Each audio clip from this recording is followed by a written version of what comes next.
junto a nosotros tenemos a uno de los abogados más prestigiosos de la Argentina en Derecho Previsional, a quien le agradecemos que esté aquí. Gustavo Fernández, bienvenido a Materia Gris. Bienvenido. Muchas gracias, buenas tardes, ¿cómo están? ¿Cómo estás Muy vos? bien. Bien, muy bien, muy bien. Una alegría tenerte acá. Para mí también, igual. Sabes que yo pensaba, nadie te va a acusar, pero sí quiero preguntarte cómo se siente defender a los abogados, de alguna manera, que son los que en general defienden a otros. Me voy a defender a mí. Hay un par que no quiero defender. No, tampoco vamos a ser corporativistas. Bien. No, está bien. Hay un prejuicio que tiene una base sólida, que es que los abogados conocemos las leyes. Entonces, si queremos aprovecharnos de nuestros clientes, tenemos más herramientas. Es verdad que sí. Más herramientas que un odontólogo. Es verdad. Aunque yo también siempre pienso que el odontólogo me arreglaba caries que yo no tenía para pasárselas a la obra social. ¡Apa! Porque cuando Bueno. cambié de odontólogo nunca más tuve una carie. Y el Es anterior me verdad. encontró a 14. Es verdad que tal vez la garquez, por decirlo de alguna garquez. manera, esté más vinculada al humano que al abogado, y el abogado lo que tendrá es mayor posibilidad de administrar esa garquez. Tal así, cual. así como un plomero. Cada uno en lo que le... O sea, cada uno a lo que le atañe. ¿Está bien dicho? Es verdad, pero tal vez un abogado puede sacarte en libertad y un contador público también. Claro, ay, ¿qué le iba a decir? Le iba a decir eso. Pero un conductor de radio. ¿Hasta dónde? Sí, en lo que uno dice en realidad. También hay mucha Hay responsabilidad. mucho sobre Claro también dando que vueltas con lo sí. Es verdad, hay mucho sobre. Es verdad que sí. Pero tal vez la profesión de abogado es más antigua que la de conductor de radio o la de diseñador gráfico, entonces acarreamos como más fama, antecedentes. Mayor mala fama. Tal cual. Mala fama. Hablando del tiempo y de la experiencia, más allá de entrar en la generalización, yo quiero saber qué fue lo que a vos te llevó a elegir la profesión en lo personal. Varias cosas fueron cambiando. Yo creo que al principio fue un ideal de justicia, que después se empezó a descreer un poco, y fue la sensación de equidad, que no es el ideal de justicia, pero es como que cada uno tenga lo que merece. Y después me convertí en materialista, como casi todos, y me parecía una profesión rentable, pero ya había salido de la facultad cuando me pasó eso. Bien. Pero fui pasando por diferentes grises. ¿Y cómo sentís el hecho de que la expectativa haya tenido que ver con la, pongámosle, justicia absoluta y que después se vincule más a lo material? ¿Cómo te sentís vos respecto a esa dualidad, de que haya pasado de un lado al otro? ¿Estás contento? ¿Un poco te decepcionó que sea así? No, si lo pienso es lo que nos pasa a todos cuando somos niños y vamos creciendo. Y tal vez no es bueno, pero nos pasa.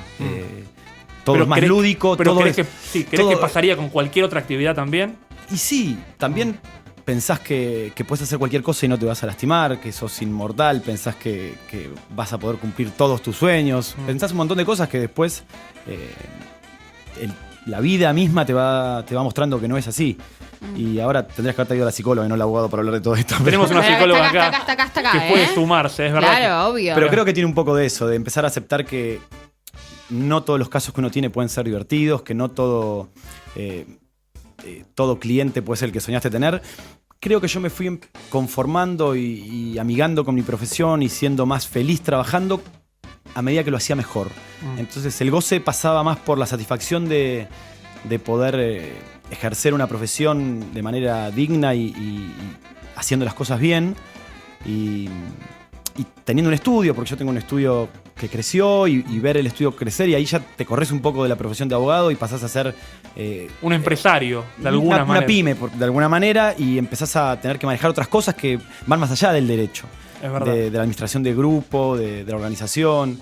Y en todas esas cosas fui encontrando satisfacciones que compensaron el ideal ese de cada caso que tome va a ser el mejor y yo lo voy a pelear 24 horas y terminas dando positivo el salto. ¿Y en qué medida Hollywood ha contribuido a creer, sobre todo a la gente que tal vez está un poco lejos del derecho, que un abogado no está todo el tiempo desarrollando discursos épicos y decisivos en juicios orales, sino que está más bien vinculado, y esto yo lo sé desde, Ay, el me lugar, encanta. desde el lugar del contador, a los papeles, a la burocracia, a los tiempos que se patean, a los vencimientos? En 200% todo. Sí. En mí en particular, yo dije, siempre había rondado en mi cabeza la palabra abogado y no tenía en claro por qué. Pero el día que dije, yo quiero ser abogado, fue cuando salí de ver El abogado del diablo.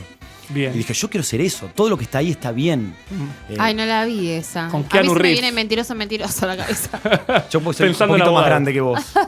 No, yo sí, también la he visto. Al Pacino era y Keanu Reeves. Sí, Sí. Keanu Reeves era el hijo del diablo. Sí, Y era abogado, justamente. fíjate vos. Y el diablo también era abogado. y él como hijo del diablo tenía que decidir qué tipo de abogado iba a ser. Si iba a ser un abogado que defendiera cualquier cosa sin importar el costo, o si iba a ser un abogado que defendiera solo causas justas. Y Está nada, buena. no te voy a contar el Y final, vean la película. pero mirala. O sea, que yo pensaba justamente en eso. Alguna vez Víctor Stinfale, un abogado bastante polémico, a mí no me agrada en lo personal, pero más allá de mi juicio, que no viene al caso, él decía que él defendería a Hitler, pero no a un violador, ¿no? Los límites de Stinfale, como a uno sí a otro no. ¿Cuáles son los límites en tu profesión? ¿Qué límites encontrás vos? Por suerte, como vos decías antes, soy abogado previsionalista. Para el que no sabe, son jubilaciones y pensiones. Yo litigo siempre en contra del Estado. Bien. Así que... Del diablo. Que somos nosotros igual el Estado también, ¿no? Sí, la verdad que sí, es transversal a todos los gobiernos. Esto ya no es una definición política, pero la ANSES se comporta mal con los jubilados independientemente del gobierno de turno, algunos más, otros menos, pero en definitiva siempre perjudican a los jubilados. Pero más allá de eso, las decisiones en ese caso, siendo que siempre mi rival va a ser el mismo, con lo cual los reclamos son bastante parecidos, los únicos límites que yo hoy puedo poner y elijo es si no tengo piel con mi cliente. Si algún cliente mío, por ejemplo, quiere tener demasiada injerencia en la metodología con la que yo trabajo, en los tiempos, ahí yo, ya porque por suerte puedo elegir y no quiero ser abogado de algunas personas que me van a llamar un domingo a las 8 de la noche cuando no es necesario. Claro. Independientemente, yo entiendo que mis clientes necesitan, además de asesoramiento como cualquier cliente de un abogado, más servicio que otros. Pero que vos hayas elegido el fuero previsional, ¿tiene algún punto que ver con no tener que lidiar con un fuero más polémico como el penal, por ejemplo? ¿O es una cuestión más que se dio ocasionalmente? No, fue azaroso. De hecho, yo estudié Derecho Penal, me recibí con la orientación en Derecho Penal, trabajaba en un juzgado penal. Después, por las injusticias de la justicia, esas cosas que uno se va dando cuenta, trabajé 2 años gratis en un juzgado y cuando llegó el momento de nombrar, me nombraron a otro. Bien. Yo trabajaba gratis. En la época esa había meritorios. Sí. Vos hacías méritos para que te nombren un cargo. Cuando se liberaba el cargo, vos entrabas a trabajar cobrando. Cuando llegó el momento de entrar a trabajar cobrando, trajeron al hijo sobrino de un juez de otro lado y lo pusieron en mi lugar. Entonces dije, chavo, hasta luego. Me fui y conseguí trabajo en un estudio profesional. Entonces, nada, no fue una elección. De hecho, es un fuero que por lo general, yo estoy hace 21 años en el fuero. Por lo general estaba lleno de gente más grande. Y nada, después es eso. Empecé a trabajar ahí porque fue la oportunidad que tuve en trabajar de abogado y vos estás estudiando y querés trabajar en algo que tenga que ver.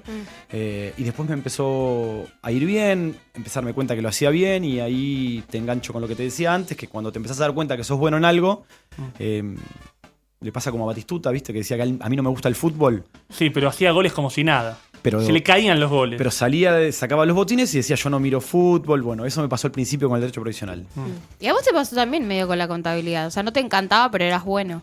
Sí, es verdad que yo avancé en la carrera porque me resultaba fácil. Que si me hubiese costado un poco más la dejaba, yo siempre he dicho. Pero como que iba y bueno, fue y terminó. Y acá estoy conduciendo radio. Y también como contador, claro que sí. Todos los días, menos mal que los domingos alguien inventó el fin de semana. Pero sí, bueno, entiendo que llega más por lo azaroso. Ahora, uno piensa en que uno está teniendo como rival al Estado, pero está defendiendo en algún punto los intereses de alguien. Si ese alguien fuera turbio. Porque viste que la gente mayor siempre se ve, en la medida que va creciendo, más buena, ¿no? Como que van en cámara lenta. Y todo lo que es en cámara lenta emociona. Viste que cualquier cosa en cámara lenta y con música de fondo es emocionante. Pero tal vez ese abuelo al que vos estás bregando por sus intereses, por alguna razón, sería injusto que le saque más guita al Estado, ponele. Sí. ¿Uno le da a eso algún análisis o va para adelante y ya? Sería como otro próximo programa que puedas tener, todos los abuelos son buenos. No te votaría yo en la encuesta. Excelente. ¡Ay, qué bien! No. ¿Por qué? Porque los qué conozco. Qué buena generalización que acaba de tirar. Y básicamente, ¿por qué si Hitler hubiera llegado a jubilarse, por qué pasaría a ser bueno simplemente por usar bastón, tener el pelo blanco y hablar gracioso? La vejez engaña, la vejez engaña. Sí, es eso. Mi mamá es gerontóloga y me dijo exactamente lo mismo que acaba de decir él. No te pienses que todos los viejitos son buenos. Sin dudas que no. Pero van lento y eso pareciera ser más amigable, ¿no? No, lo que sí es real es que necesitan más apoyo de todos, porque en realidad, independientemente de que sean más buenos o menos buenos,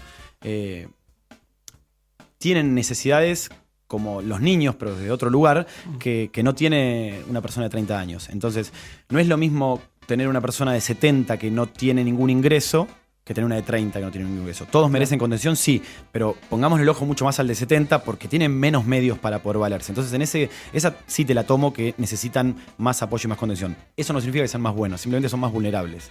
Hasta ahí estamos.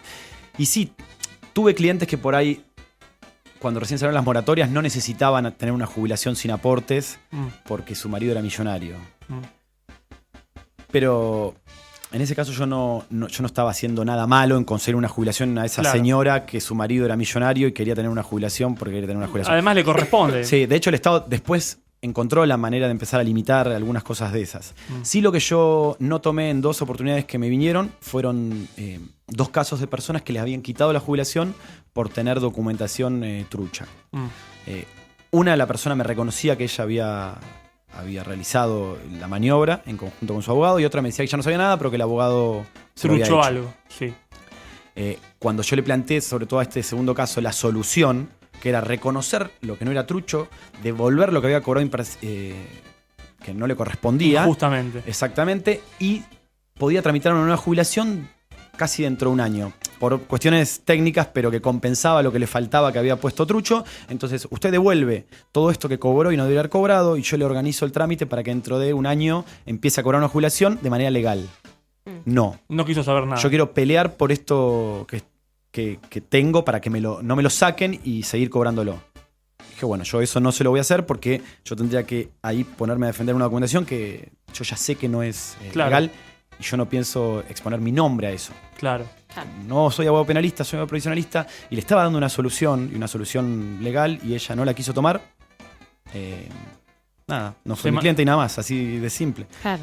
Bien, bien. Yo pensaba también, vos decías en esto de saberte bueno en lo que haces. ¿En qué cuestiones vos percibís el mejorar? Vos hablabas de Batistuta, me imagino que entraba a la cancha y se daba cuenta. ¿Cómo se da cuenta un abogado que es bueno en lo que hace en la medida que avanza? A ver, te puedo decir cómo me empecé a dar cuenta yo. Primero, obvio, por los resultados. Es bastante fácil de medir en nuestro caso los resultados. Haces un juicio, lo ganás o lo perdés. Claro. Eso es bastante lineal, y con el correr del tiempo y esto que te decía, que pasás de ser abogado a ser una pyme, tenés que empezar a medir otras cosas. Una, por ejemplo, es entender esto que te decía antes, que mis clientes no necesitan solo asesoramiento, sino también un servicio. Servicio que va hasta de una especie de contención. Y necesitan llegar a un estudio y hablar un tiempo con el abogado. A medida que pasa el tiempo y que te capacitas más, yo necesito menos tiempo con un cliente para saber lo que es mejor para ese cliente. Claro. Entonces se me descompensa esa balanza. Yo en 5 minutos ya sé qué es lo mejor de la persona, si el caso no es demasiado complejo, ¿no? Pero qué es lo mejor para esa persona. Pero yo sé que esa persona necesita hablar más conmigo. Claro. Entonces empezar a articular los medios en el estudio donde yo lo atiendo y no le dedico más tiempo del que necesita esa persona, porque mi tiempo tiene otro valor en el estudio que el de otros empleados míos, y lo derivo con 2 personas más para que continúen con la parte más de contención. Y que lo escuchen. Sí, pero porque en definitiva es eso. Si el cliente necesita algo, yo se lo tengo que dar, pero no tengo por qué dárselo yo personalmente si tengo una estructura que me puede contener en eso. Claro, claro. Y la administración del tiempo, entonces, ahí te das cuenta tu crecimiento, en ver que podés manejar mejor el tiempo y que te sobre más tiempo, incluso en momentos donde te está yendo mejor también. Sí. Yo a veces le digo a los clientes, me dicen, lo llamo y no está. Le digo, no estoy porque estoy trabajando para usted o para otros clientes. Si yo atiendo el 100% de los llamados que entran al estudio, yo no puedo hacer su trabajo. Soy menos buen abogado de lo que usted quiere. Entonces, Y ese argumento habla de un buen abogado. Lo voy a empezar a decir esto a mis clientes. es que sí. Estoy trabajando en vos, flaco, no me llames. Y si no es en vos, es en otro, Bien. que por ahí fue el que te recomendó o el que vos recomendaste, o por ahí no es ninguno de esos, pero es alguien que necesita tener un buen abogado como usted. Entonces, si yo lo pongo a un empleado mío a atender las consultas básicas, porque de esa manera agilizo mi trabajo, es para el bien de todos. El que lo quiere entender, sigue en el estudio. El que no quiere entender, no tengo ningún problema. Son mis mecanismos. Yo no llamo a mis clientes nunca para decirles cómo está su caso. Ni una sola vez. Y ellos te Salvo llaman para el día que mucho. se termina. Y ellos me pueden llamar las veces que quieran. Y yo se lo digo el primer día, cuando se sientan enfrente mío, yo no lo voy a llamar jamás.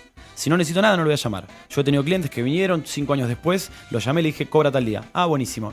Otros que me han dicho, no sabía que había sido con el juicio. Sí. Si el que no me llama, yo no lo llamo. Y yendo al tema puntual de la generalización. vos percibís en la mirada de aquel cliente que te está conociendo en ese momento, que te mira, no porque seas Gustavo Fernández, sino porque sos abogado, meramente eso, y la construcción colectiva de que podrías eventualmente cagarlo? ¿Sentís que te está mirando con cara de duda, que te está tratando de desnudar un poco para saber de verdad si lo vas a cagar o no? Sí. Como hablábamos antes, es un partido que arrancás perdiendo. No con todos los clientes, obviamente, pero estamos generalizando, generalicemos con los clientes también. Bien. Entonces los clientes que se sientan enfrente tuyo piensan que vos los vas a cagar. Y tienen razón. Y está bien que sea así, y yo juego con esas reglas. De hecho, yo empecé, mi estudio lo abrí hace 17 años en un garage que tenía en mi casa. Acondicionado, con una alfombrita y unos muebles reciclados que me habían prestado y una puertita que estaba atrás. Pero vos ya estás entrando al estudio de un abogado donde todos los abogados son garcas. Sí. Entrás por un garage que atiende un chico de 25 años que a su vez tenía un trabajo en relación de dependencia, así que atendía de 6:30 de la tarde a 8:30 de la noche o los sábados a la mañana. Es todo raro. Está bien. Mucha información para prejuzgar. Entonces, yo no solo tenía que ser honesto, sino que además tenía que parecer honesto. Entonces, por ejemplo, era dar más información de que la que el otro me estaba pidiendo. Sobrecumplir, se llama. Sí, no firmar convenios de honorarios. Yo te digo cuáles son mis honorarios y vos no me firmás absolutamente nada. Yo creo que vos dentro de 5 años me vas a pagar lo que estamos charlando hoy, el primer día, con respecto a eso. ¿Y cuántas veces te han cagado a vos entonces por vos haber sido tan generoso con ellos? Muchísimas menos de las que podrían haberlo hecho. De hecho, las cuento con los dedos de las 2 manos. Bien, más de 5. Sí, pero no más de 10. Bien. Claro. Y está bien.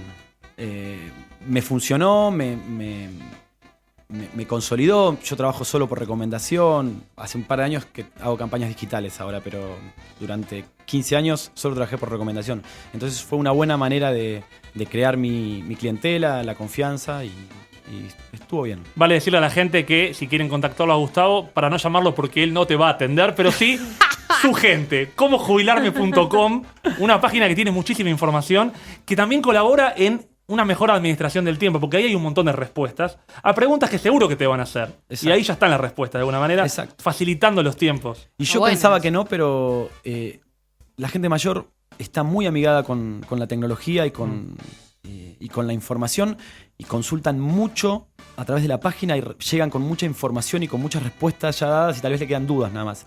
Yo también tengo un consultorio jurídico gratuito por Facebook, que cada 15 días respondo preguntas en vivo. ¿Cómo se encuentra ese consultorio? Ahí en la misma página de Cómo Jubilarme o en el Facebook de Cómo Jubilarme se anuncian todos los miércoles, miércoles por medio, mejor dicho, a las 4 de la tarde. En vivo me conecto y voy respondiendo las preguntas que me dejaron durante la semana, o el que quiere preguntar en vivo le voy respondiendo en vivo para que haya más dinamismo. Excelente. Y la verdad que la gente necesita eso. Respuestas. Respuestas, claro que sí. Yo pensaba igual, así como hay un prejuicio sobre los abogados, también hay una extraña dualidad respecto a que, para empezar, una madre cuando cuenta que su hijo es abogado lo dice con orgullo. Mi hijo el doctor. Y en general decir soy abogado representa orgullo. ¿Por qué crees que hay una dualidad en, por un lado, considerar garca al abogado y por otro lado que representa un orgullo? Algo que, teóricamente, si fuera negativo, no generaría orgullo. Ahí me voy a quedar con algo que charlamos en el corte antes. Sí. Y es eso. Cuando uno necesita un abogado, se da cuenta lo importante que es en su vida un abogado. De la misma manera que cuando necesitas el dedo meñique y te lo fracturaste. Vos, no sé si nunca te pasó lastimarte algo muy chiquitito. Sí, me pasó con el dedo meñique casualmente. Mira, como si supiera. Vos decís, el dedo meñique no sirve Perdí para una nada. uña, Bueno. por ejemplo. Y Vos decís, no fue sirve para terrible. nada. El dedo meñique no sirve para nada. Toda tu vida podés vivir olvidándote que existe el dedo meñique. Pero el día que te lo lastimaste, te das cuenta que no podés hacer un millón de cosas. Y te duele para escribir, y te duele para agarrar el celular, y te duele para un millón de cosas. Para bañarte, para lavarte la cabeza, y estás haciendo momentos raros. Con el abogado pasa lo mismo. El abogado puede ser garca, el abogado puede ser una persona innecesaria para la sociedad, puede generar conflictos, vive de la carroña, todo lo que quieras. Pero el día que vos tuviste un problema, ya sea que chocaste con tu auto y el seguro no te quiere pagar, que te separaste y tu mujer no te deja ver a tus hijos, que te querés jubilar y la ANSES no tiene tus aportes cuando vos efectivamente trabajaste, que te están acusando de un delito que vos no cometiste, bueno, en cualquiera de esos casos, vos querés al mejor abogado al lado tuyo. Y si puede ser el más garca, el más todos los adjetivos no se pueden decir en radio. Adelante, igual. ¿El más dotado? Sí. Vos querés a ese. Bien. Ahora, ¿por qué vincularías al mejor con el más garca? Porque es una profesión donde esa cualidad está muy emparentada con el éxito. Bien. Por el sistema judicial que tenemos que va más allá de los abogados. ¿Y qué actitud sería garca y hablaría de un buen abogado? Por ejemplo, no es de garca, pero sí es de buen abogado si puede, por ejemplo, tener un acceso más rápido a tu causa, porque conoce la gente indicada, porque sabe pelearse con la persona que tiene que mostrar la causa y no se la quiere dar, y tiene los elementos. Y vos decís, ahí no es garca, pero estamos hablando de límites. Claro. No es por el camino legal. entre Claro, comillas. bueno, sí, está ahí, en el gris. No hablemos del abogado que esté sobornando. Ese sí ya estarían Claro. delinquiendo, ¿no? Trato de buscar un ejemplo que esté dentro de la legalidad, pero que vos digas, no rompe la ley, pero la tuerce. Y sabe embarrarse. Sabe exacto. meterse en situaciones un poco más Exacto. incómodas también. Exacto. Claro. Y dar todo. Yo me he peleado mucho en mi carrera. Ahora estoy más tranquilo con gente de juzgados o con personal de ANSES o con lo que fuere. Porque en ese momento, lo mejor que le puede pasar a tu cliente es que vos lo defiendas como si fuera tu problema. O mejor aún.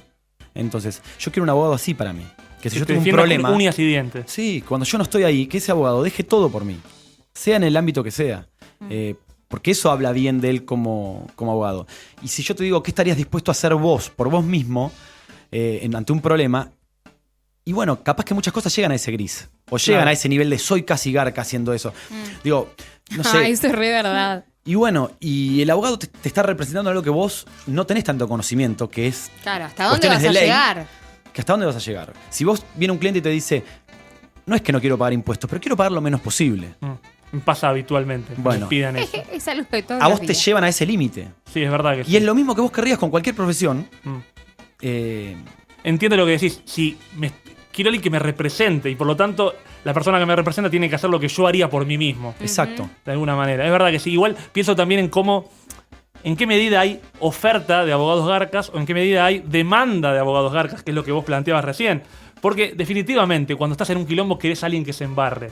Y acá es donde creo, y esto es más opinión que pregunta, en qué medida todo está medio teñido de garqués, de corrupción, En todas. en todas las medidas. En todas. Es En muy todas difícil. las medidas. ¿No? Si estamos hablando que los médicos, es Vox Populi, que se dice que te recomiendan el remedio que el laboratorio le dice que te recomiende porque así se va en un viaje a Miami. Y estamos hablando que el dentista capaz que te arregla 3 caries que no tenés para pasar a la obra social algo. O que un traumatólogo le hace pasar por la obra social a alguien kinesiología que no hizo porque es el amigo y así se las pagan sin hacerlas. Y así podemos seguir nombrando, sin ir a los clásicos, el político, el martillero público, que remata casas a sus amigos. O sea, no sé. Estamos en una sociedad que es gris oscura, si se quiere. Después cada uno ve cómo va a manejar su profesión. Por eso yo en la mía, que ya hoy en la encuesta les decía antes, yo voté que sí. ¿Los abogados son garcas? Sí. Bien. Yo prefiero que sí, que la gente piense así. Y a partir de ahí darlo vuelta. Porque es verdad, hay mucho garca. Y en mi orientación en particular, es muy fácil abusarse de la confianza de un viejito. Sabes que a mí me pasa, es diferente, pero también se ha generalizado con los judíos, que yo siempre pienso a ver, yo siento, así como vos como abogado, muchos prejuicios cuando me ven. Y en un punto es verdad, ahora que lo decís, que yo también digo, bueno, dale, vení con el prejuicio, vení y te lo voy a dar vuelta. Porque me genera un poco esas ganas de demostrar que no es así, por lo menos en mi caso personal, ¿no? Y a mí también, porque si no yo no podría trabajar de esto. Claro. Y de hecho yo, cada vez que eché a algún cliente de mi estudio, cuando yo le había tomado el caso, siempre fue porque puso en duda... Tu honorabilidad, ponele. Sí, y suena muy de la Edad Media, pero es así. A mí no me... Ese es el límite que yo tengo, que va más allá de mi profesión. Es Claro. una cuestión de vida mía y de cómo yo crecí y de los valores que mi vieja me puso de chiquitito y la plata se gana laburando o no se gana. Y no soy Robin Hood, digo. Me puedo mover en grises, pero nunca cruzar la línea. Claro que sí. Pienso también me estaba acordando mientras hablábamos del ecosistema de tribunales. yo muchas veces, entrando a la zona de tribunales, en mi caso como perito contador, siempre lo vi como una fiesta de disfraces. Como me parecía innecesario todo lo que se exhibía. Para mí era como ir a comprar tomates. Sin embargo, todos hablaban con términos que parecían complejos, para mí más en una pose de jactancia. Ay, sí, qué insoportable. No, como para que el otro no entienda, digamos, en alguna medida, si de pronto va el cliente solito y no va a entender un carajo. ¿Sabes qué? Entonces me necesitas a mí que yo voy a poder representarte. ¿En qué medida es necesaria la parafernalia? En ninguna. En ninguna. Yo estoy completamente en contra, siempre lo estuve. De hecho, un juez no me dejaba entrar a una audiencia porque yo no tenía corbata. Y yo, en lugar de ir a buscar una corbata, le dediqué 45 minutos a discutir con el juez, que no era... sabiendo que cuanto más discutiera, en peor posición iba a estar después. Sí. Pero era te más gusta fuerte dar la que yo. vuelta, igual me doy cuenta. Te gusta dar la vuelta a Pero las es que cosas. no había ningún motivo que me pudiera entrar en la cabeza. Y de hecho mi estudio lo manejo así, con esa filosofía. Me acuerdo el primer estudio que tuve después del garage, era todo blanco y pinté la pared del medio de rojo porque yo soy de River. Y me Bien. parecía que era como una banda. Bien. Y la arquitecta me decía, no, ¿cómo vamos a poner una pared roja en el medio en un estudio jurídico? Olvídate, yo quiero un estudio. Y mi estudio jurídico no tenía un solo libro a la vista. Era todo en madera blanca, no había nada de color madera común. No me gustaba lo tradicional. Y me parecía que ya ahí, ya habiendo salido del garage y ya teniendo mi base de clientes, ya podía elegir desde dónde me iba a parar a tener mi estudio. ¿Qué músicas? Yo vengo de un estudio cuando trabajaba en Relación de Dependencia que escuchaba música clásica, que mi jefe elegía cuándo yo podía abrir la ventana o cuándo no. Entonces, Otra época también. no hace tanto, digo, Pero tal vez él venía de otra Sí, época, ¿no? puede Como ser. que arrastraba cosas que venían de mucho sí, antes. necesarias. Y estos mismos rituales que hay cuando vos entras al ecosistema ese de tribunales que decís, Sí. que si alguien se pone a plantearse por qué se sigue haciendo, no lo vas a encontrar. Y en mi estudio hoy, los chicos escuchan la música que quieren, se visten como quieren. Con más razón, yo hacía tribunales con saco corbata. Los chicos, vas a ir a patear tribunales todo el día. Andá en zapatillas.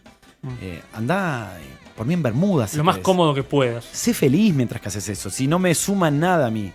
A mí me suma que cuando vos te pones en un mostrador, del otro lado se olviden si vos tenés zapatillas o no, como les pasaba a la gente cuando entraba a mi garage, que se olvidaban que estaban en un garage con un pibe de 25 años. A partir de lo que vos le devolvés a la persona que se sentó ahí. Transformás la situación. Exacto. Claro que sí. ¿Sabes Bueno. qué? Acá yo compongo el personaje de un juez que Leti conoce muy bien. En un rato, Pero no lo quiero.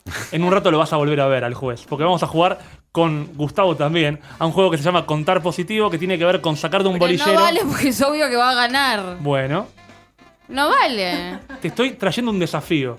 Pero hoy no quiero. Lo ves como un conflicto, pero es un desafío. Vos programa- no conozco las reglas y vos sí ya tenés una ventaja ahí. Bien. ¿Qué hablamos antes? Los abogados tenemos ventaja porque conocemos la ley. En este caso vos No lo vas conocés a dar la ley de vuelta a este esto, juego. mirá. Ya te está ganando, te digo. No, porque yo le voy a decir, no lo va a dar vuelta. El juego tiene que ver con poder hablar bien. Tenemos un bolillero, hay que sacar de ese bolillero conceptos, nombres de personas, etcétera, y hay que hablar bien sí o sí de esas personas o conceptos o de cosas. Casi como defender a esas cuestiones que salen del bolillero. Es imposible, ya ganaste. Vos tenés cara de buena, yo cara de malo, yo soy abogado. No Ya está, tengo ahora lo chance. está queriendo dar vuelta. Y yo soy el todo. juez. Y en mi rol de juez tengo un latiguillo muy habitual que es: ¿ustedes buscan justicia en la justicia? Lo equivocados que están. Y esta pregunta, como antes, también no es una pregunta, es para charlar. ¿Qué es justo? ¿Qué sería justo? Vos dijiste que te moviste del deseo de justicia al deseo de equidad. Me parece mucho más noble la búsqueda de la equidad que de la justicia. ¿Y qué sería la equidad y cómo la alcanzás? Básicamente es dar a cada uno lo que se merece. Te lo pongo en un ejemplo. Si el Estado pudiera regalarnos a todos 10.000 pesos, ¿te parecería justo? Claramente no. Que todo el mundo recibiera... Todo el mundo tiene que recibir lo mismo. Todo el mundo recibe 10.000 pesos. No.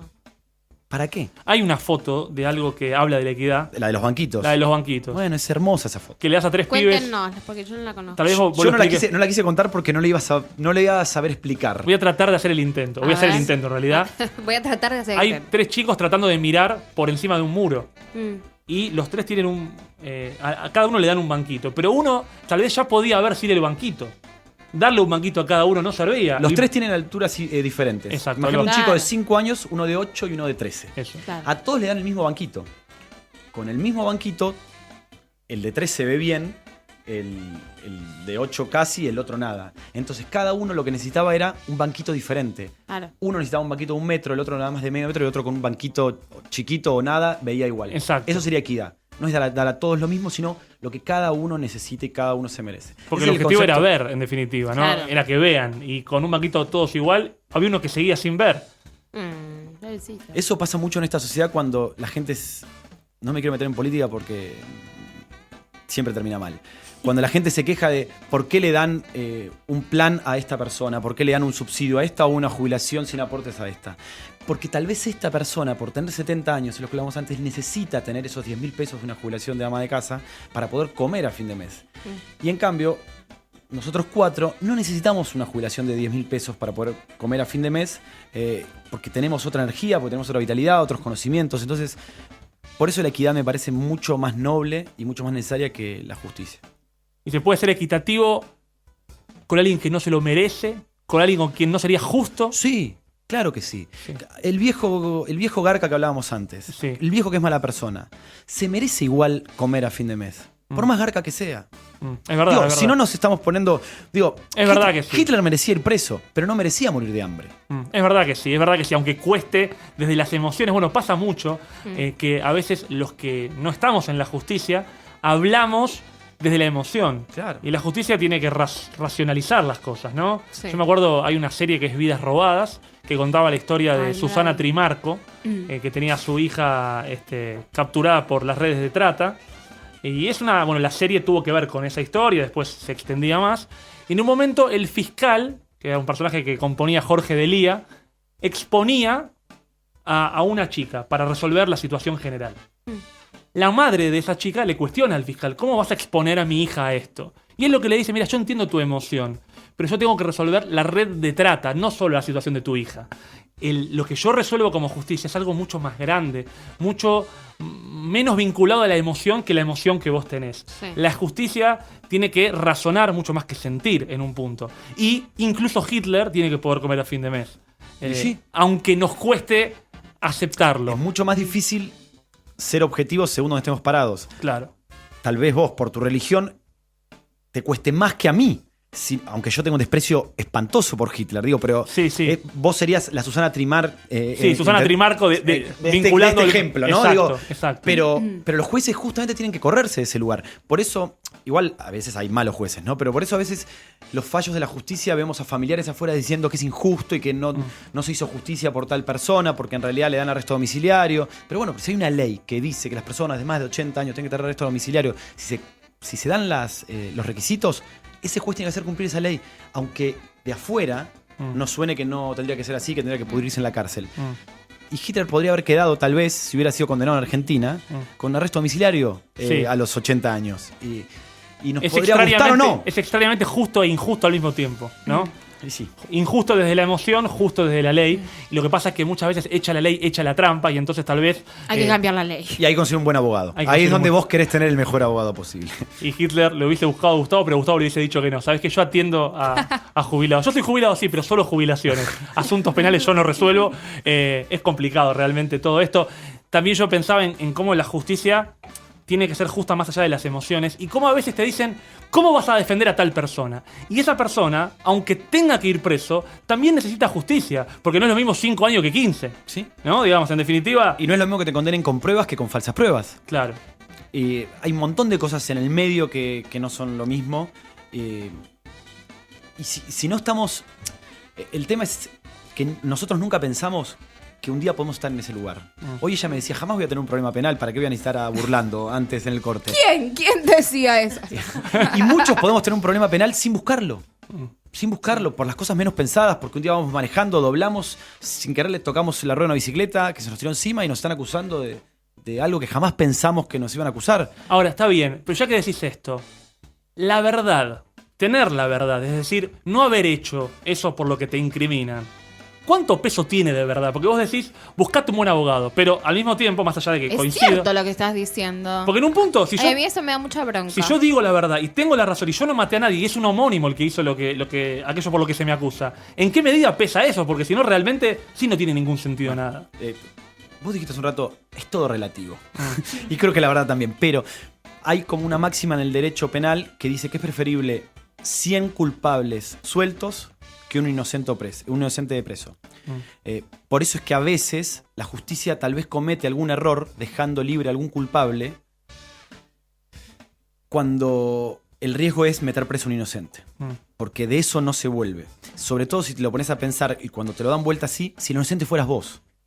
Porque es muy fácil decir, no, tiene que ir preso, tiene que ir preso, tiene que ir preso, cuando por ahí no tenés todas las pruebas o no está tan claro que hay un caso que nos enseñan en la facultad, no me acuerdo qué provincia, pero era de la cordillera Catamarca, donde se acusaba a un chico, un empleado rural, de haber matado... A su patrón. No, ser? era a una chica. Ah, bien, estoy confundiendo el caso, A una sí. chica de clase bien. Bien. Que en realidad ellos eran pareja. Y los padres se enteraron y supuestamente el chico la mató. Bueno, el chico va y confiesa que la mata. 5 o 6 años después, la chica aparece. Él confesó el homicidio. La chica se había ido a Tucumán, peleada con los padres, quiso tener su propia vida y aparece. Entonces, bueno, nada, no puedes estar preso de un homicidio que no cometiste. Claro. ¿Y por qué confesaste? No, lo habían torturado, la policía lo había enterrado en el desierto con tierra hasta el cuello, hasta que en un momento el chico dijo, sí, yo digo, ¿qué quieren que diga? Sí, la maté, no me acuerdo dónde enterré el cadáver, en el medio del desierto, bla, bla, bla, bla, listo, digo eso.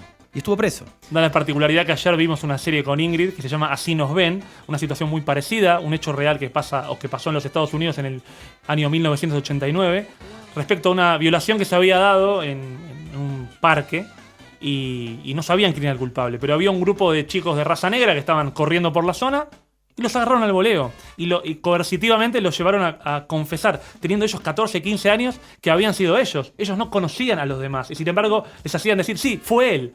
¿Él quién? Yo no sé quién es él. Decí que fue él. Y terminaron confesando algo que no habían hecho. Estuvieron presos 15 años aproximadamente por algo que no habían hecho. Y después salió la persona que había ejecutado la violación confesando. Bueno, terrible, ¿no? Cómo funciona esto. Y al final esa máxima que vos decís de no dejar inocentes presos, evidentemente el sistema no la practica. Porque a veces necesitan, no sé si estadísticas bueno, es que el sistema está corrompido no solo por lo material, digo... También por lo social, por los prejuicios. Digo, así como pusiste el de clase negra allá, también pasó acá con este chico que era el empleado rural, que era obvio que había matado a la chica de clase bien. Claro. La piba si hubiera sido al revés, tal vez nunca hubieran presionado al chico de clase bien que hubiese matado a la doméstica que trabajaba en la casa, que había desaparecido. Es probable. Para eso se necesitan buenos jueces, buenas personas que impartan justicia. Y también nosotros como sociedad... ver dónde nos paramos a la hora de reclamarle a la justicia. Porque nosotros reclamamos sin conocimiento muchas veces. Casi siempre, te digo. Imagínate que la gente se juntara en tu estudio y te dijera, no, la liquidación de sueldos esa tiene 10 pesos de más. ¿Por qué lo decís? Porque siento que él tiene que cobrar 10 pesos más. Porque a mí me parece que tiene que cobrar 10 pesos más. No, pero vos tenés idea del... No importa. Una cuestión emocional. No importa, porque él tiene que ganar más, porque es mi primo. Sí. Yo lo quiero a mi primo. Y se lo merece. Claro, ¿y cómo? O sea, hizo todo bien. Y te muestra una foto donde él era Boy Scout. Y te digo, te juro que fue Boy Scout, dale 10 pesos más. Mirá, escuchá a la madre cómo habla de él, ¿no? Y bueno... las emociones. Sí, está todo atravesado. Por eso consíganse un buen abogado cuando tengan un problema. Y si quieren conseguir un buen abogado, Gustavo Fernández, Ariel Indivo también. Y Gustavo Fernández pensaba, por último, para preguntarte, antes de mencionar un poco las redes sociales, para que la gente pueda buscar e informarse también. Gustavo Fernández es un nombre y un apellido clásico. Es decir, ayer... tenemos un Gustavo Fernández que ganó Roland Garros. Me compite en Google. Cuando pone Gustavo Fernández sale él y no salgo yo. Bueno. Es un éxito, el pibe no para de ganar. Y cada vez que gana, yo pierdo seguidores en Facebook. Es tremendo. Te odio, Gustavo Fernández. Te cuento, Gustavo Fernández es un chico en silla de ruedas que participa en Roland Garros para gente... Hoy es el número 1 del mundo en tenis adaptado. Exacto, tenis adaptado. Mirá exactamente, sí. Se dice ahora sí, con gente con capacidades diferentes. Concretamente él es el número 1 en el mundo y creo que ayer ganó Roland Garros. Ayer ganó Roland Garros, el segundo Grand Slam del año, ya ha ganado Australia este año y ahora ganó. Impresionante. Qué bien. Y también está Gustavito Fernández, que es un tanguero clásico acá en Argentina. ¿Cómo se convive con un nombre clásico para poder posicionarse con tu nombre? Tendría que hablar con las chicas que manejan el marketing digital. Bien. Que lo primero que me dijeron eso.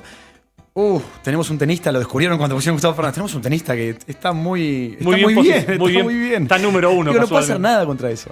Pero no, cuando se suma la palabra jubilación, ahí aparezco yo. De otra manera no hay. Y si no, tienen que buscar comojubilarme.com. Exacto. Ahí lo van a ver a Gustavo y van a tener un montón de información que los va a nutrir para saber cómo moverse y después contactarlo. Gustavo, muchas gracias. No, a ustedes. En un rato vamos a jugar igual, te quiero contar. Me quedo acá entonces a jugar. Hay que hablar bien de la gente y de las cosas. Seguimos en Materia Gris hasta las 19 por Radio Punto.